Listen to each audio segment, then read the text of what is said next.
M for marriage. तुम ये सब देखने के लिए आए हो तो भैया मैं तुम्हें इस वीडियो में ये सब बताने के लिए नहीं आया हूँ। मैं तुम्हें ये बताने आया हूँ जो तुम्हें किसी को नहीं पता। 1% पोर्शन आपका हूबहू बीएससी से उठाया जाता है। बीएससी के बाद भी आप आईआईटी कॉलेज में जा सकते हो। इनके लिए तुम्हें जीके जीएस पीएस पढ़ने की कोई जरूरत नहीं है, कोई करंट अफेयर वगैरह इसमें नहीं आता है। आईएएस होता है, ISRO DRDO world class scientist. आप सभी को तनगोरिया का नमस्कार। हेलो एवरीवन, मैं यशवर्धन तनगोरिया आपका स्वागत करता हूँ एक बार फिर पूरे जोश के साथ आपके अपने फीलिंग वाले यूट्यूब चैनल तनगोरिया कॉन्सेप्ट क्लासेस पर। तो भाई साहब, आज की वीडियो का जो मेन टारगेट है वो क्या है? BSc is over now, choose success और जस्ट अ डिग्री। आधी से ज़्यादा पॉपुलेशन बीएससी करने वाली भैया इसी भ्रम में फंसी रहती है कि हम डिग्री ले रहे हैं कि हम सक्सेस प्राप्त कर रहे हैं। हमारे सामाजिक दृष्टिकोण से जो सामाजिक मेंटलिटी जो बनाई गई है वो यही बनाई गई है कि BSc just a degree, not success. आज की इस वीडियो में से बहुत सारे भ्रम टूटेंगे, कुछ नया जानोगे। चलिए फटाफट से बिना देरी किए हुए आज की क्लास को शुरू करते हैं। देखिएगा, बीएससी शुरू से ही बदनाम है। तो बीएससी में यहाँ पे हमारे समाज में दो तरह के दृष्टिकोण पाए जाते हैं। मैं मान के चलता हूँ कि मेरी जो भी ऑडियंस इस वीडियो को देख रही है वो बीएससी या तो कर चुकी है या उसके एग्जाम चल रहे होंगे। जिनके एग्जाम चल रहे हैं, मुझे पता है कि एग्जाम के बाद कुछ समय बाद तुम यही यूट्यूब पर भटकते फिरोगे कि what to do after BSc. Tension आपको लेने का अपन ही है। अब देखो, बीएससी की दो तरह की मेंटेलिटी है और बचपन से ही बदनाम है बीएससी। तो सबसे पहली मेंटेलिटी जो होती है भैया, एम फॉर मैरिज।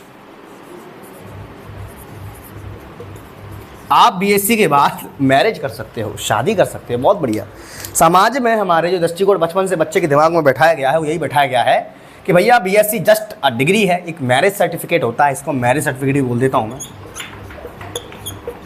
इससे क्या है कि आपकी शादी हो जाएगी और लड़का या लड़की वालों के घर में आपके थोड़ा इंप्रेशन बनेगा कि लड़का बीएससी क्वालिफाई है, मतलब बीएससी कर रखी है लड़के ने। ये भैया उन लोगों की बात कर रहा हूँ कि जो लोग केवल और केवल 10+2 के बाद जो चीज़ें निकलती हैं, जो भेड़चाल चलती है, सभी जानते हैं एसएससी बैंक रेलवे में भेड़चाल चलती है 10+2 वाली, उसमें भेड़चाल में लगे रहते हैं। इंटर के बाद ही लग जाते हैं तमाम चीज़ों में 10+2 की जो नौकरियाँ निकलती हैं गवर्नमेंट, ठीक है। लेकिन साइड से कुछ बेस बनाने के लिए कि हाँ भैया लड़का ग्रेजुएट है, उसके लिए बस बीएससी केवल इसलिए करते हैं जिससे कल को ब्याह वाले आए या जीवन में कोई पूछे कि लड़का क्या कर रखा है तो 12th ना कहना पड़े, भैया ग्रेजुएट तो बोल ही जाएँ। तो भैया ऐसे कैंडिडेट अभी के अभी इस वीडियो को तुरंत छोड़ के चले जाएँ। ये वीडियो आप लोगों के लिए नहीं है। ये वीडियो में कुछ स्पेशल लोगों के लिए बताने जा रहा हूँ, ये आपके लिए नहीं है। क्योंकि भैया आप डायरेक्ट मैरिज के लिए काम कर रहे हो तो वो तो आपकी हो ही जानी है, ठीक है। बहुत अच्छे। इसके बाद आते हैं हमारे 4-5 प्रकार के लोग, या 4-5 प्रकार की सोचें आती हैं, 4-5 प्रकार के तरीके आते हैं कि बीएससी के बाद आप लोग यूपीएससी कर सकते हैं। यूपीएससी करके देश का नाम रोशन कर सकते हैं। आप लोग आईएएस बन सकते हैं, बहुत अच्छे। आप लोग बीएससी के बाद एसएससी की तरफ जा सकते हैं, इनकम टैक्स ऑफिसर बन सकते हैं, बहुत अच्छी बात है। आप लोग बीएससी के बाद हायर बैंकिंग एग्जाम में बैठ सकते हैं, क्लर्क हो गया, पीओ हो गया, आप इनमें जा सकते हो। आप लोग बीएससी के बाद रेलवे का एग्जाम दे सकते हैं, जो अच्छी अच्छी ऊंची ऊंची पोस्टें लगती हैं। अगर इस वीडियो को आप लोग ये सब देखने के लिए आए हो तो भैया मैं तुम्हें इस वीडियो में ये सब बताने के लिए नहीं आया हूँ।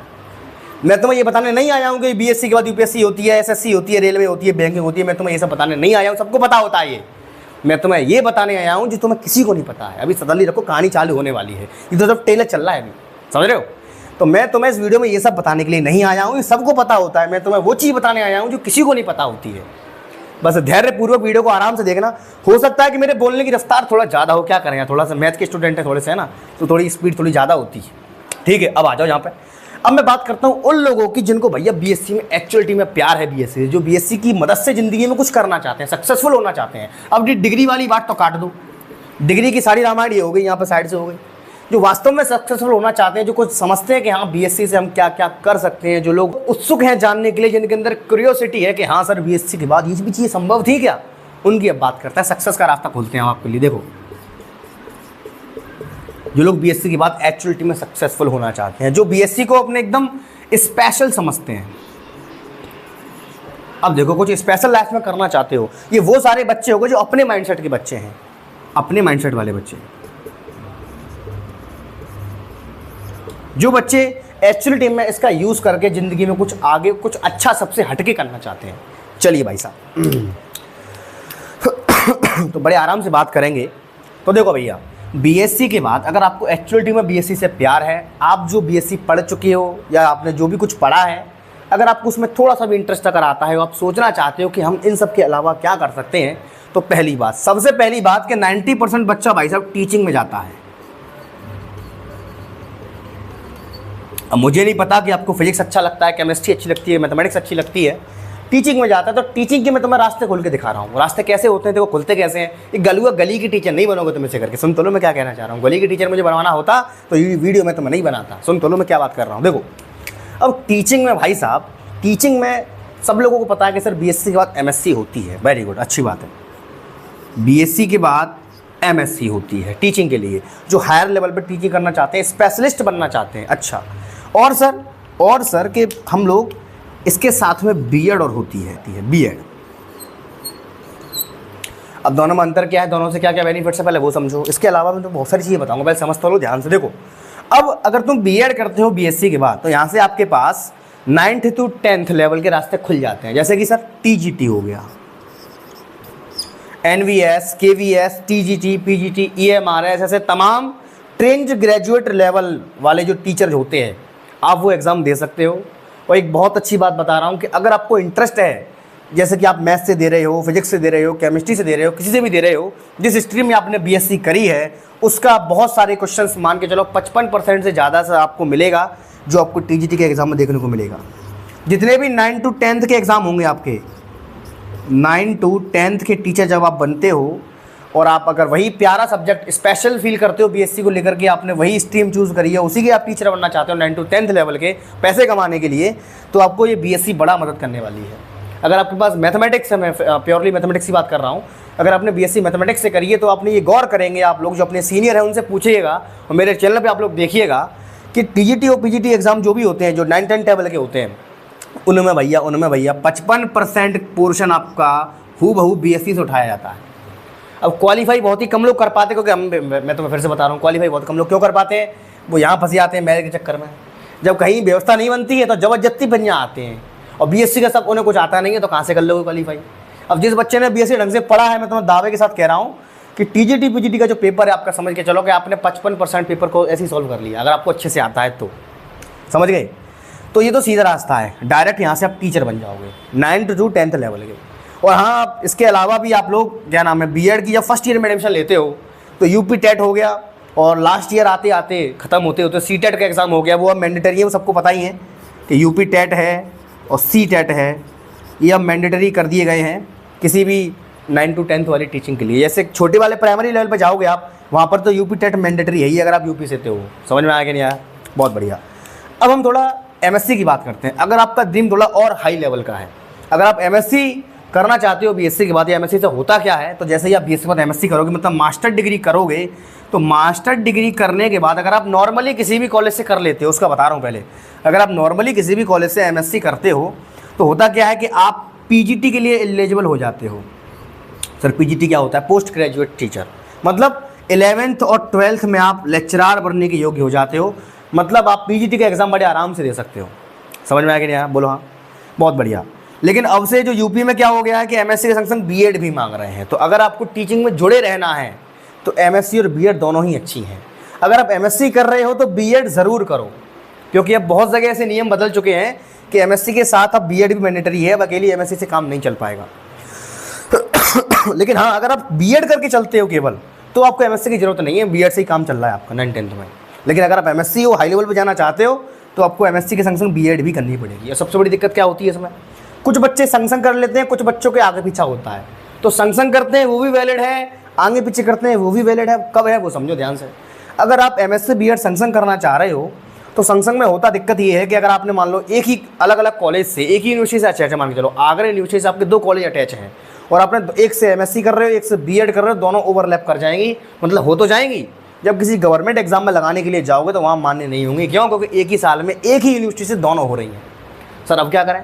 तो ऐसी स्थिति में करते क्या है कि अलग अलग यूनिवर्सिटी से करो, इसे इग्नू बोला जाता है। अलग अलग यूनिवर्सिटी कैसे? मान के चलो आप बीएड कर रहे हो आगरा यूनिवर्सिटी से, तो एमएससी करो आप अलीगढ़ यूनिवर्सिटी से, ऐसे इसको हम इग्नू बोल देंगे। फिर वो ओवरलैप नहीं करेंगे, फिर आप एक ही स्थान पर एक ही समय पर दोनों डिग्री का यूज़ कर पाओगे। ये गलती मैंने करी थी, मैंने एक ही यूनिवर्सिटी से दोनों कर ली थी, अब मुझे भुगतना पड़ेगा। समझ गए? तो ये गलती आप लोग मत करना। ये एकदम सिंपल बातें होंगी जो अपने यहाँ एक सरकारी टीचर करता है, वो सिंपल बातें हो गई। अब थोड़ा और हाई लेवल पर बात करते हैं। देखो भाई साहब, अब यही एमएससी आपकी वैल्यू यहाँ से यहाँ लेके जाएगी, लेकिन ये डिपेंड करेगा कि आप एमएससी करते किस प्रकार से हो, कैसे कर रहे हो एमएससी को आप। चलिए अब हम थोड़ा हाई लेवल बात करते हैं। तो देखिए, अब यही एमएससी आप लोगों ने जब आप क्लास 12th में थे, आप में से बहुत सारे बच्चे मैं मान के चल रहा हूँ यूपी बोर्ड के होंगे या हिंदी मीडियम के होंगे, क्योंकि हर कोई अफोर्ड नहीं कर पाता भैया सीबीएसई बोर्ड की इंग्लिश मीडियम की पढ़ाई। और कुछ मान के चलता हूँ कुछ बच्चे सीबीएसई के होंगे। अब जब बच्चे सीबीएसई में थे तो सीबीएसई वालों को तो हल्ला पता ही होता है भाई साहब। सीबीएसई वाले बच्चों को 12th 11th में आते आते हल्ला मिलता है बहुत ज़्यादा सा, जेई मेंस और JEE advance. Very good, JEE mains और एडवांस। वहाँ पर क्या होता है, ये बच्चे डर जाते हैं, अरे भैया इतना मेहनत कौन करेगा, इतनी पढ़ाई कौन पढ़ेगा, अरे भैया इसका इतना टफ पेपर आता है। टीचर हवा बना के फेंक देते हैं कि जेई मेंस जेई एडवांस यही सब कुछ है, यही सब कुछ है, आईआईटी कॉलेज में जाओ ये मिलेगा वो मिलेगा। बहुत अच्छी बात है, आईआईटी कॉलेज में मान के चलता हूँ एकदम स्वर्ग है, मैं मान के चलता हूँ। लेकिन कुछ बच्चे ऐसे होते हैं जिनको नहीं पता होता है जेई मेंस और जेई एडवांस के बारे में, जैसे मुझे नहीं पता था। सबसे पहले मुझे ही एग्जांपल ले लो, क्योंकि भैया मैं यूपी बोर्ड हिंदी मीडियम का छात्र रहा हूँ, मुझे नहीं पता था उस टाइम पे कि जेई मेंस और जेई एडवांस क्या होता है, वरना मैं आईआईटी कॉलेज में आराम से खेल रहा होता। और कुछ बच्चे सीबीएसई के भी ऐसे हो जाते हैं, ना के बराबर ऐसे बच्चे होते हैं जिनके साथ पता हो जेई एडवांस और जेई मेंस के बारे में, जिन्हें नहीं पता होता है वो इस डर से रह जाते हैं कि अब नहीं जा पाएंगे, बहुत ज़्यादा ट्रैफिक है, बहुत मेहनत करनी पड़ेगी, ज़िंदगी बर्बाद, कोटा में जाना पड़ेगा।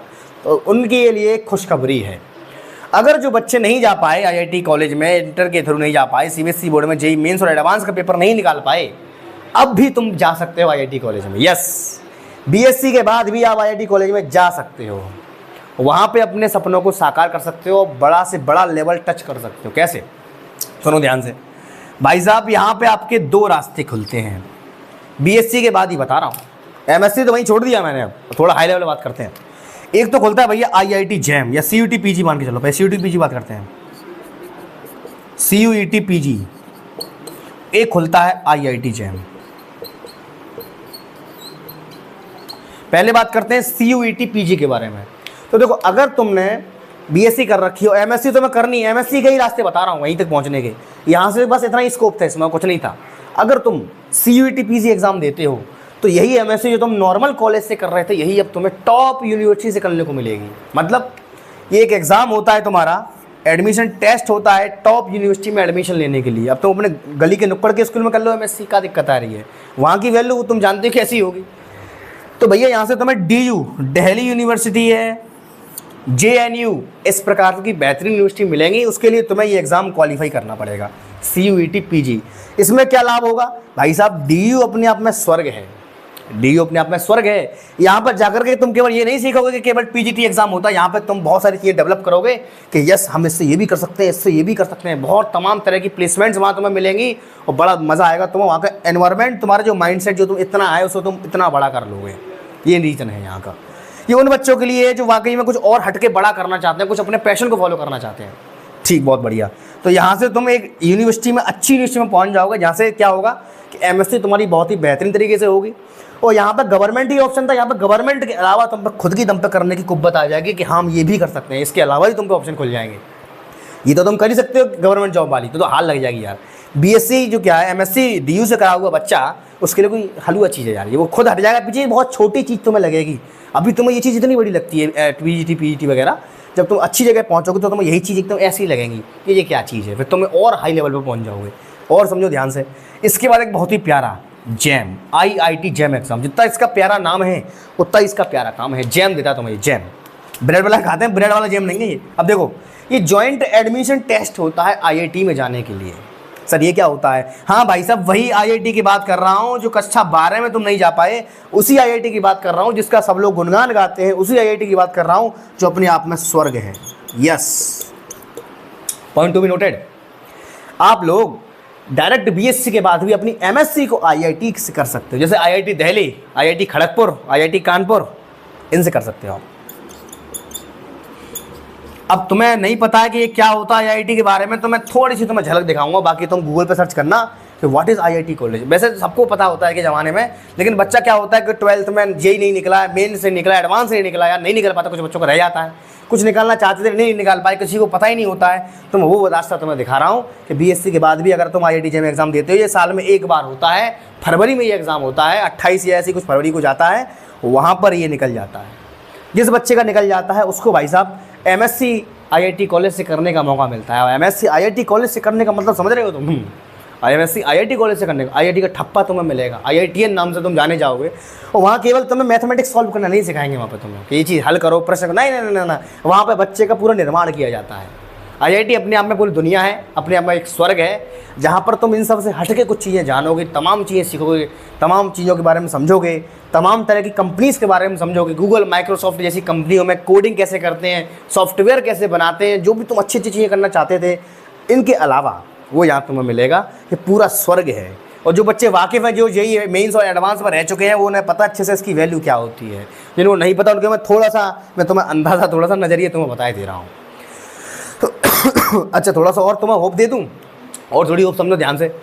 आईआईटी कॉलेज में हमें ये सिखाया जाता है जैसे कि हम मान के चलो हम मोबाइल चला रहे हैं, तो मोबाइल में क्या हुआ, हमने मोबाइल को टेढ़ा किया तो मोबाइल टेढ़ा हो गया, सीधा किया तो सीधा हो गया। भाई ये क्या है? ये जिन बच्चों ने मैथमेटिक्स पढ़ा है उन्होंने मैट्रिक्स पढ़ा होगा। मैट्रिक्स में हम पढ़ते थे ट्रांसपोज ऑफ मैट्रिक्स, यस, रो का कॉलम, कॉलम का रो। तो कोडिंग के थ्रू जब हम सॉफ्टवेयर का निर्माण कराते हैं, आईआईटी कॉलेज में निर्माण होता है सॉफ्टवेयरों का, तो कोडिंग के थ्रू वहाँ पे क्या नाम है, मैट्रिक्स के ट्रांसपोज की कोडिंग डाली जाती है, जिस वजह से हम ऐसे घुमाते हैं तो फ़ोन को ओरिएंटेशन घूम जाता है, और ऐसे करते तो ओरिएंटेशन ऐसे हो जाता है। छोटी सी झलक है यार, यहाँ पर तुम्हें इन सबसे खेलना सिखाएंगे, बड़ा मज़ा आएगा, और पैसा दबा के मिलता है। बड़ी से बड़ी कंपनियाँ गूगल, माइक्रोसॉफ्ट आती हैं, तुम्हें उठा के ले जाती हैं, तुम्हारी मर्जी है, चाहो तुम एमएससी के बाद तुम गवर्नमेंट जॉब की तैयारी कर लो, या फिर तुम किसी हायर लेवल पर चले जाओ जहाँ तुम्हें कम से कम 50 लाख को तुम्हारा पैकेज लगे, 40 लाख का पैकेज लगे। एवरेज की बात कर रहा हूँ, 25 से 30 लाख तो एवरेज रहता है। उसी बच्चे का रहेगा जो अपने ऊपर काम करेगा। फिर से कह रहा हूँ, स्किल्स मैटर करती हैं यहाँ पर। तुम्हें सब कुछ सिखाया जाएगा, बहुत ही बेहतरीन एडवांस आपको एनवायरनमेंट मिलेगा, बहुत बढ़िया, गुड। अच्छा, यहाँ तक पहुँच गए। अब इसके बाद क्या होता है सर? इसके को अगर कोई बच्चा चाहता है कि एमएससी के बाद, अब देखो आईआईटी से एमएससी तुम कर रहे हो, तो वहाँ पे तुम पे और क्या क्या विकल्प होते हैं वो और समझो। अभी देखो ध्यान से, आईआईटी से एमएससी करने वाले बच्चे के पास और क्या क्या विकल्प होते हैं वो देखो। हम एमएससी की बात कर रहे हैं, अब हम थोड़ा हायर लेवल पे आ चुके हैं। अब सुनना ध्यान से, आईआईटी से एमएससी करने वाले बच्चे के पास कई सारे रास्ते खुलते हैं, जिनमें सबसे प्रमुख रास्ता है कि मान के चलो अगर तुमने सब कुछ सीखा आईआईटी में, पहली बात तो कॉन्सेप्ट क्लैरिटी बहुत एडवांस लेवल की होगी। बहुत सारे बच्चे होते हैं अपने पैशन को फॉलो करते हैं, कुछ बच्चों को टीचिंग में मज़ा आता है, सुनना, कुछ बच्चों को टीचिंग में मज़ा आता है, कुछ बच्चों को नई नई खोज करने में मज़ा आता है। तो एमएससी के बाद यस, एक बहुत ही प्यारा सा और बहुत ही बेहतरीन लेवल का एग्ज़ाम होता है भैया, CSIR net. Yes, CSIR net. CSIR net exam में क्या होता है भैया, जो बच्चा इसको क्वालिफाई करता है, यहाँ से आज के 2-3 रास्ते खुलते हैं, 2-3 छोड़ा, बहुत सारे रास्ते खुलते हैं। मैं तुमको मुख्य बता रहा हूँ। पहली बात तो ये, अगर आपको असिस्टेंट प्रोफेसर बनना है, यस, सबसे बेहतरीन जॉब होती है, सबसे रेस्पेक्ट इसमें मिलती है आपको। किसी भी गवर्नमेंट में, प्राइवेट में, डिग्री में, किसी में भी आपको बेहतरीन से बेहतरीन जॉब मिलेगी असिस्टेंट प्रोफेसर की। आईआईटी का बच्चा भक्के लपका जाता है भैया, स्टार्टिंग सैलरी 1 लाख होती है, फिर बढ़ती जाती है, सैलरी कभी कम नहीं होती है।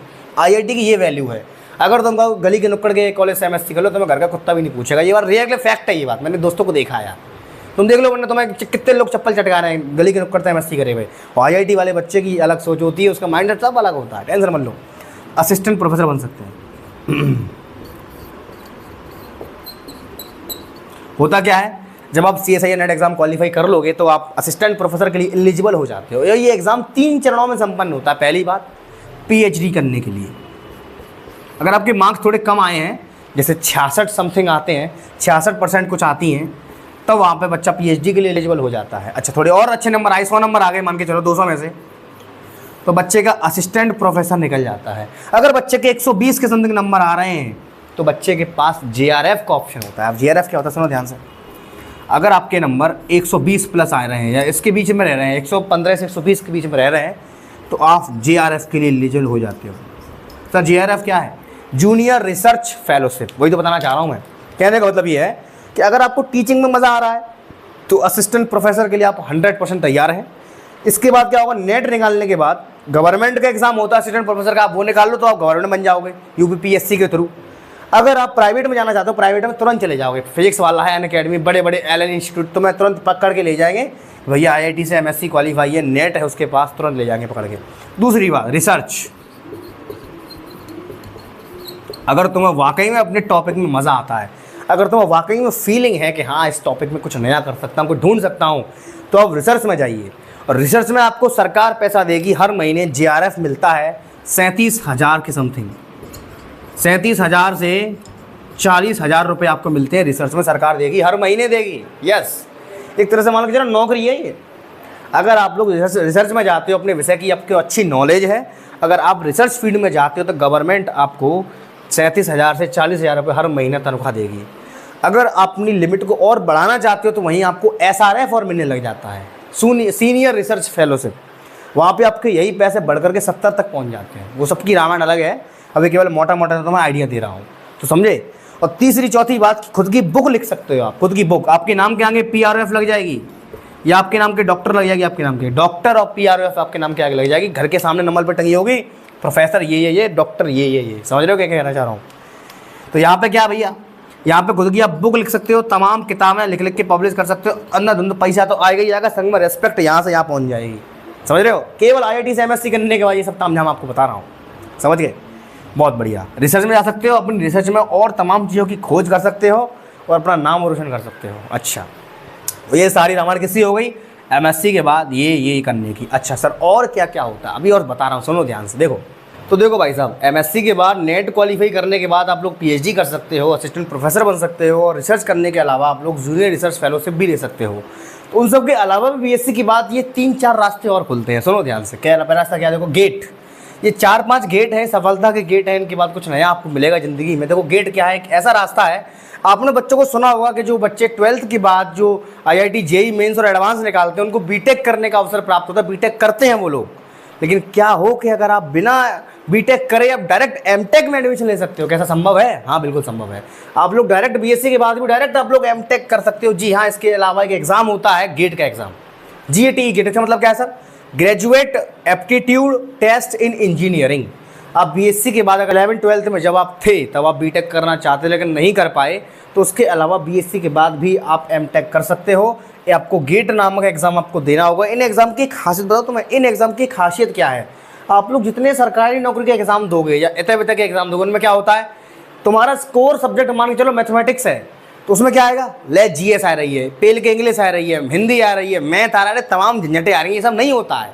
हायर लेवल पे जो स्किल्स के बेस पे आपको जो गवर्नमेंट जॉब्स मिलती हैं या प्राइवेट जॉब्स मिलती हैं, वहाँ पे आपके कोर सब्जेक्ट की डिमांड होती है। जितने मैंने तुम्हें एग्जाम बताया, जैसे IIT JEM एग्जाम मैंने तुम्हें बताया, CSA नेट एग्जाम मैंने तुम्हें बताया, इनके लिए तुम्हें GK GS PS पढ़ने की कोई ज़रूरत नहीं है। कोई करंट अफेयर वगैरह इसमें नहीं आता है। अगर तुमने मैथ्स से भरा है तो प्योर मैथ आता है, अगर तुमने केमिस्ट्री से भरा है तो प्योर केमिस्ट्री आती है।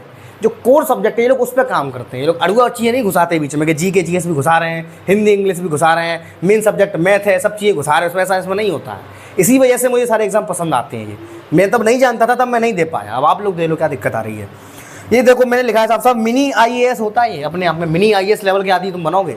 PSU का मतलब क्या है सर, गवर्नमेंट कंपनीज तुम्हें उठा के ले जाएंगी। और यहाँ पे बहुत ही प्यारी सी तुम्हें 2-3 पोस्टें मिलती हैं। मैं नाम रखे यहाँ पे जेट, ग्रेजुएट एग्जीक्यूटिव ट्रेनी, या फिर साइंटिफिक असिस्टेंट मिले, आप लोग बन जाओगे साइंटिफिक असिस्टेंट। बड़े बड़े लेवल पर रिसर्च जो लोग होते हैं, आप उनके असिस्टेंट बन जाओगे। स्टार्टिंग की सैलरी आपकी 80,000 से 1.2 लाख के समथिंग जाती है। Pure concept base, pure skill base, pure special exam है ये। इसमें आपका जो स्पेशल सब्जेक्ट है, जिसमें आपको मज़ा आता है, जिसमें आपकी स्पेशलाइजेशन, जिसमें आपकी स्पेशलाइजेशन है, आप लोग उस हिसाब से इसको दे सकते हो। बड़े आराम से सारा काम हो जाएगा। उसके बाद आता है निमसेट। निमसेट भैया NIT कॉलेज के लिए बड़ा ही फेवरेट होता है। आपने क्लास 12 में सुना होगा, IIT के साथ साथ NIT भी होते हैं। छोटे IIT जिन्हें बोला जाता है, नहीं छोटे नहीं होते, बड़े लेवल के होते हैं।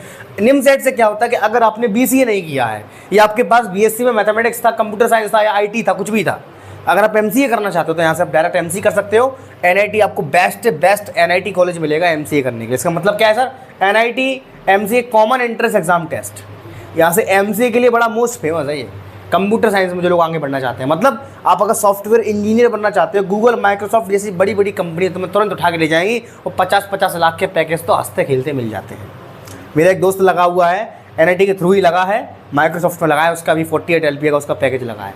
अपनी स्किल्स पर, टैलेंट के बेस पर लगते हैं आप बच्चे। जावा, पाइथन, तमाम कोडिंग तुम्हें इंटरेस्ट है तो इनमें जाना, वरना तुम्हारे वही चीज़ चाहिए थी। ये चीज़ हर बच्चे के लिए चीज़ नहीं है। हर बच्चे के लिए चीज़ नहीं बता रहा मैं। कुछ एडवांस जो बच्चे कुछ आगे अच्छा करना चाहते हैं, सब उन्हीं के लिए बता रहा हूँ। हर बच्चे के लिए चीज़ झेल नहीं पाएगा बच्चा। हर सरकारी नौकरी करो, चुपचाप घर बैठो। मैं तो ये कहूँगा, अगर तुम्हें दम नहीं है तो, वरना ज़िंदगी एक ही बार मिलती है, कुछ ना कर पाओ, कोई मतलब नहीं करने का। समझ गए। उसके बाद होता है TIFR, TIFR। ये क्या होता है भैया, Tata institute of fundamental research. इसमें क्या होता है, ये भैया अपने आप में छोटा नासा होता है, ये नासा ऑफ इंडिया लिखा है मैंने, NASA of India integrated PhD, मतलब इंटीग्रेटेड समझते ही नहीं होगे आप लोग, एमएससी और पीएचडी संग संग हो जाएंगे, संग संग हो जाएंगे। इसमें होगा क्या, आप लोग बड़े वर्ल्ड क्लास लेवल के साइंटिस्टों के बगल में जाके बैठोगे, साइंटिस्ट ही बन जाओगे तरीके आगे, ये लिखा तो है साफ सबको, ISRO DRDO world class scientist, Mangalyaan Chandrayaan व्यान जाते हैं सारी चीज़ें, इन सब में मैथमेटिक्स का यूज़ होता है, तमाम डाटा कोडिंग सब करी जाती है, इन सब के साथ मिल के तुम काम करोगे। तो ये मैंने तुम्हें ये रास्ते दिखाएं, NVHM जो रास्ता है वो मैं तुम्हें नेक्स्ट क्लास में सिखाऊंगा। अगर तुम्हें ये क्लास पसंद आई होगी तो नीचे मुझे कमेंट करना, सर पार्ट 2 प्लीज़। तो मैं इन चीज़ों को और डिटेल में कॉन्सेप्चुअल बेस और इनमें क्या क्या करना पड़ता है, क्या क्या सैलरी होती है, सब कुछ डिटेल में बताऊंगा। ये तुम पे डिपेंड करता है। अगर तुम्हें आगे कुछ जानना है, सीखना है क्यूरियोसिटी, तो कमेंट करना, वरना वीडियो डिलीट कर दूंगा, कोई दिक्कत वाली बात नहीं है, ठीक है। इसके बाद हम बात करेंगे, यही समझो पहले। तो ये मैंने तुम्हें 3-4 रास्ते दिखाए हैं, अब तुम खुद सोचोगे कि ये रास्ते सबसे अलग है, शायद ही तुम्हें किसी को पता हो। तो समझ आ रहा है ना यार, हमारी सोसाइटी में जो स्टार्टिंग में जो मैंने क्रॉस करे थे बस वही चलते हैं, सारी दुनिया भेड़ चाल में चलती है, इसके अलावा कुछ नहीं होता है। तो ये टिफर है, निमसेट है, गेट है, ये बहुत ही प्यारे प्यारे ये गेट हैं। IIT JAM एग्जाम पूरा मैथमेटिक्स में आएगा, क्या नाम है, निमसेट है पूरा मैथमेटिक्स में आएगा, कंप्यूटर में कंप्यूटर में आएगा, है टिफर आएगा, क्या नाम है, गेट एग्जाम है, जो तुम सब्जेक्ट चूज करोगे वो एग्जाम उसी में आएगा। इसमें कोई तुम्हें एक्स्ट्रा नहीं पढ़ना है कि हिंदी पढ़ो, अंग्रेजी पढ़ो, GK GS, सर क्या को पढ़े GK GS, complete conceptual base core subject जो हमारा है इस पर वहाँ फोकस करते हैं, स्किल्स पे काम होता है। और पैसा मतलब तुम खेलोगे एक बड़े लेवल के एक अच्छे आदमी बनोगे, मेंटली सोच तुम्हारी बहुत डेवलप हो जाएगी। फिर तुम्हें पता है यहाँ इस लेवल पर पहुँचने के बाद गवर्नमेंट जॉब तुम्हें ये लगेगी, ये गवर्नमेंट जॉब है। गवर्नमेंट जॉब एक तरह से भेड़ चाल है, बस मजदूरी होती है। यहाँ पे आप राजा अपने आप के होते हो। अब कोई इंसान साइंटिस्ट है, मूड हो रहा है तो काम कर रहा, नहीं तो नहीं कर रहा है, अपने लिए पैशन के ऊपर होता है। ये नहीं है यहाँ पे कोई इंसान ज़बरदस्ती नहीं पहुँचता है, जिसका अंदर से फील है, पैशन है, अपने सब्जेक्ट को लेकर के आगे कुछ करना चाहता है, ये सब उसी के लिए मैंने रामायण बताई थी। तो बस आज की वीडियो को यहीं समाप्त करते हैं। अगर आपको वीडियो पसंद आता है तो प्यारा सा कमेंट जरूर करें, नए देख रहे हो तो सब्सक्राइब फटाफट से कर लें। तो इसी के साथ मैं यशवंत तनकोड़ी आपसे विदा लेता हूँ। अगर आपको इस वीडियो का पार्ट 2 चाहिए तो नीचे कमेंट में मुझे बता देना, जिसके अलावा हम आगे पार्ट 2 आपको प्रोवाइड करेंगे। ठीक, बस आज की क्लास को यहीं पे एंड करते हैं। तब तक के लिए see you tomorrow, okay bye and take care. मिलते हैं एक जोरदार धमाकेदार जोरदार वीडियो के साथ। Thank you so much.